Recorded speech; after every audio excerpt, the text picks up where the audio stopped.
7 मार्च को class 10 social science का paper देने वाले विद्यार्थी इस वीडियो को पूरा देखेंगे, क्योंकि इस वीडियो में चैप्टर 1 के जितने भी महत्वपूर्ण लघु उत्तरीय प्रश्न हैं वो सभी बताने वाला हूँ। ये क्वेश्चन 4 नंबर में पूछे जाएंगे आपके बोर्ड एग्जाम में सोशल साइंस के पेपर में। तो क्लास 10 सामाजिक विज्ञान में महत्वपूर्ण प्रश्न है जो बोर्ड एग्जाम 2024 की दृष्टि से बहुत ही इंपॉर्टेंट है। वीडियो को पूरा देखेंगे तभी जान पाएंगे कौन कौन से महत्वपूर्ण प्रश्न है, इसलिए वीडियो को मिस कर देंगे तो ये आपकी गलती होगी और आप बाद में पछताएंगे। तो वीडियो को मिस नहीं करेंगे, पूरा देखेंगे और अपनी तैयारी को बेहतर करेंगे। तो आइए देखते हैं जो हमारा पहला क्वेश्चन है वो क्या है।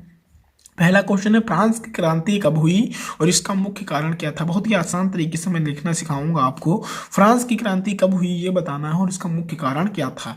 तो उत्तर है, फ्रांस की क्रांति 1789 ईस्वी में हुई। कब हुई फ्रांस की क्रांति, कब हुई? 1789 ईस्वी में हुई। लुई 16वें के शासनकाल में हुई थी। और फ्रांस की क्रांति कब हुई? लुई 16वें के काल में हुई थी। ठीक है। फ्रांस क्रांति के प्रमुख कारण निम्न है। जो फ्रांस क्रांति हुई उसके प्रमुख कारण जो हैं वो निम्न है। पहली क्या है? दोषयुक्त शासन व्यवस्था। पहला कारण जो है फ्रांस की क्रांति का वो दोषयुक्त शासन व्यवस्था थी। फ्रांस की क्रांति का मुख्य कारण वहां की दोषपूर्ण शासन व्यवस्था थी। राजा देश का प्रधान था और वास्तु अनुसार आचरण करता था। शासन के अंतर्गत करों की वसूल करने की प्रणाली भी अत्यधिक दोषपूर्ण थी। ठीक है। तो वहां सबसे पहला कारण था जो फ्रांस की क्रांति हुई उसका पहला कारण दोष युक्त शासन व्यवस्था थी। और उसमें क्या होता था कि फ्रांस की क्रांति का प्रमुख कारण दोष युक्त पूर्ण शासन व्यवस्था थी। राजा देश का प्रधान होता था, वह अपने अनुसार ही कर का वसूल करता था, अपने अनुसार ही आचरण करता था, जिसके कारण वहां पे फ्रांस की क्रांति हुई। दूसरा क्या है? सामाजिक असमानता। दूसरा जो कारण है वो क्या है? सामाजिक असमानता। फ्रांस की क्रांति का एक महत्वपूर्ण कारण सामाजिक असमानता थी। फ्रांस की क्रांति के समय फ्रांसीसी समाज में अत्यधिक असमानता व्याप्त थी। दूसरा जो कारण था वो सामाजिक असमानता थी। फ्रांस की क्रांति का एक महत्वपूर्ण कारण सामाजिक असमानता थी। ठीक है।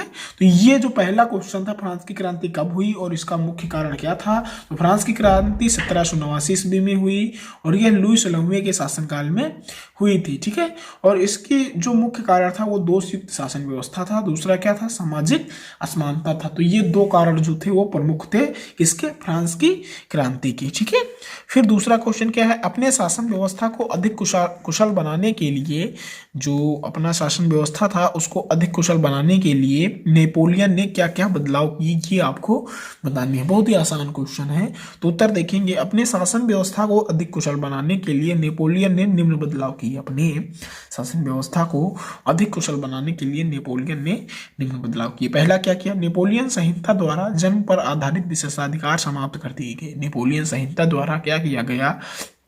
जन्म पर आधारित जो विशेषाधिकार थे वो समाप्त कर दिए गए तथा इनके शासन पर, इनके स्थान पर कानून के समक्ष बराबरी और संपत्ति के अधिकारों को सुरक्षित बनाया गया। क्या किया गया? इनके स्थान पर जो कानून के समक्ष बराबरी और संपत्ति के अधिकारों की को सुरक्षित बनाया गया। दूसरा क्या कारण था? सभी क्षेत्रों में समान व्यवस्था लागू की गई। ऐसा नहीं है कि कहीं अधिक व्यवस्था है कहीं कम है। ठीक है। समान व्यवस्था लागू की गई और कलाकारों, विद्वानों और देश के भक्तों को सम्मानित किया गया। ठीक है। तो ये बदलाव किए गए नेपोलियन ने अपने शासन व्यवस्था को अधिक कुशल बनाने के लिए। ये दो जो प्रमुख बदलाव थे वो किए। अगला क्वेश्चन 3 नंबर देखते हैं। ये 3 नंबर क्वेश्चन बहुत ही इंपॉर्टेंट है। मरियाना और जर्मेनिया कौन थी, इसको आपको बताना है। तो मरियाना यह एक ईसाई लोकप्रिय नाम है। मरियाना जो है यह एक ईसाई लोकप्रिय नाम है जिसे फ्रांस ने जन राष्ट्र के विचार को रेखांकित करने के लिए नारी के रूप में चित्रित किया है। ठीक है। जहाँ फ्रांस ने जन राष्ट्र के विचार को रेखांकित करने के लिए नारी के रूप में चित्रित किया। अतः फ्रांस ने अपने स्वतंत्रता के नारी प्रतीक को यही नाम दिया। ठीक है। फ्रांस ने अपनी स्वतंत्रता के नारी प्रतीक को यही नाम दिया। जर्मेनिया क्या है? यह जर्मन राष्ट्र की नारी रूपक थी। जर्मेनिया के प्रत्यक्ष साक्ष्य अभिव्यक्ति के लिए वह बबूल वृक्ष के पत्तों का मुकुट पहनती थी, जिसे जर्मन वीरता का प्रतीक मानता था। आई होप मरियाना और जर्मेनिया आप समझ गए होंगे। ये बहुत ही इंपॉर्टेंट है, क्वेश्चन पूछ भी सकता है। 4 नंबर क्वेश्चन तो बहुत ही इंपॉर्टेंट है। जर्मन एकीकरण की प्रक्रिया का संक्षेप में पता लगाना है, वर्णन करने को भी आ सकता है। 1848 ईस्वी में 1848 ईस्वी के बाद यूरोप में राज्य शक्ति और राजनीतिक वर्चस्व पर अपना प्रभुत्व स्थापित करने के लिए रूढ़वादियों ने अक्सर राष्ट्रवादी भावनाओं का प्रयोग किया। ठीक है, क्या किया? 1848 के बाद यूरोप में राज्य शक्ति और राजनीतिक वर्चस्व पर अपना प्रभुत्व स्थापित करने के लिए रूढ़वादियों ने अक्सर राष्ट्रवादी भावनाओं का प्रयोग किया। जर्मनी में मध्यम वर्गीय लोगों के बीच राष्ट्रवादी भावनाएं व्यापक थी।